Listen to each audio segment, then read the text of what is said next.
And thank you, Assistant Commissioner Ed Welch, for joining us today from the ACA conference. You know, a primary focus of this conference is rehabilitation, which is your lane, and helping people prepare to go home. What have you picked up here that might be beneficial back home?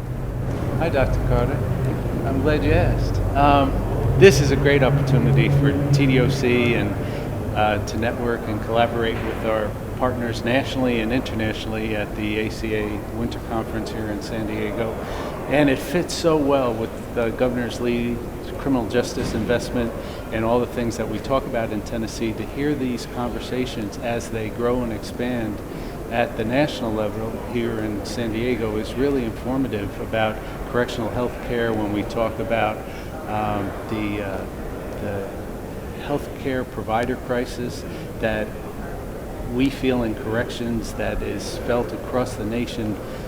It's really a national crisis and a national emergency to get more people incentivized to get credentials in healthcare and to be able to pay them the benefits and the salaries that they deserve to provide this life-giving treatment. And to hear my colleagues as health authorities across the country talk about these issues and challenges, it's really rewarding that we get ideas from each other about how to incentivize people to come into corrections and the good work that we do across the country in correctional health and other services, reentry as you mentioned, skill-based education, apprenticeships, jobs, all leading to successful reentry, lower crime, public safety, and the value of really changing people's lives, changing the world one person at a time.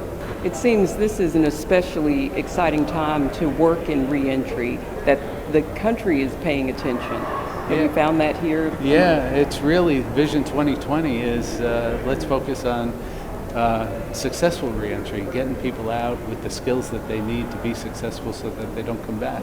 And that's an evidence-based practice and an essential component of public safety for our communities, for our states, and for our country. What can someone just in the general public do to help in the effort to get people home? Get involved, be informed, get involved, talk to your legislatures. If you see something that we do that you like, tell them. If you see something we do that you don't like, let us know, and we can tell you why we do certain things. But that's essential. The more people who understand corrections and what we're trying to accomplish to change people's lives is instrumental in changing the way people feel about corrections, feel about people who are formerly incarcerated, and understand that there's not this big world of difference between people who are incarcerated and free world people. Most of them are people who made mistakes. Sure, we have some dangerous criminal paths, psychopaths, sociopaths incarcerated. We want to hang on to them.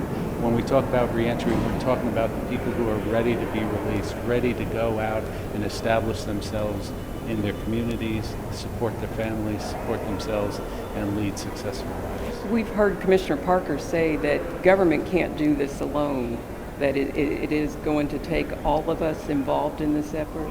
Yes, absolutely. Our business communities to hire formerly incarcerated people, our faith-based communities to really give them the guidance and the helping hand that they need to transition from incarceration into the free world. They do that and they do it with such